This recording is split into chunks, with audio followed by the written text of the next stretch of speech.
ako si Rico Cruz, ang inyong gurong kapatid. Ito naman yung Taekwondo Black Belt na kasama. Talaga. Ako si David Rebolego, Black Belt, Taekwondo. Ano nga ina-explain mo? Sneaky na sipa.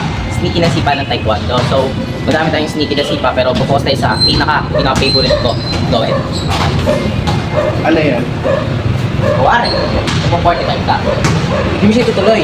Alam yung kalaban mo kung 45 ka. Then ito, i-clip mo siya. Gagawin mo siyang full moon. So, iniisip niya ang full moon. Lagi lang siya pag tumataka yung kalaban, saan ka magpo-full moon ng ganon? Kasi pasugod. Hindi, pwede mo siya gawing attack. So, hindi mo siya gagawin like, didiretso mo ng ganon. Papainin mo talaga siya ng mukha ka magpo-45. Then, hit, then hit. Nga, pinamahan Hit, ako. hit yun. So, ang kamalang kasi ng iba, hindi nagawa nila. Pag magpupul mo, may kwento na contact. Diba, ganun. May konting motion. Kaya yung nagagawa ng kalaban, nasa salag nila, pumapasok lang. Pero ito kasi, parang kung sisipa ko.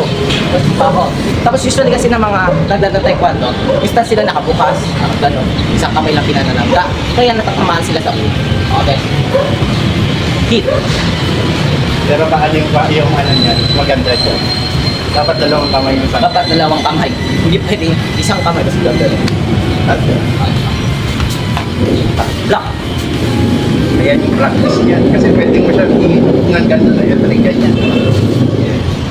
Wow. Kahit gaano pa kasi sige, mag-random ka ng sipa. Hindi pumapasok. Hindi makapasok to basta-basta. Ayan. Yan lang yung solution, guys. Sa kuntaw. Pero kung ordinaryo, maganda Ordinaryo, talaga. Maganda talaga ang sipa. Yung pwede, ayun, full moon, papasok ko yun. Kasi Papasok talaga yun. kala nung nalaban mo, magpo-45, Baka. yun pala dadaan Ito. dito. Ah. Ayun, taka.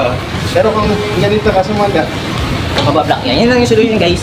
Sa mga sipa na, yung may mga S-kick, puro ganon, tabi mo, dalawang kamay yung nasa taas. Oh, Sanayin ngayon- nyo yan, guys. Sanayin nyo.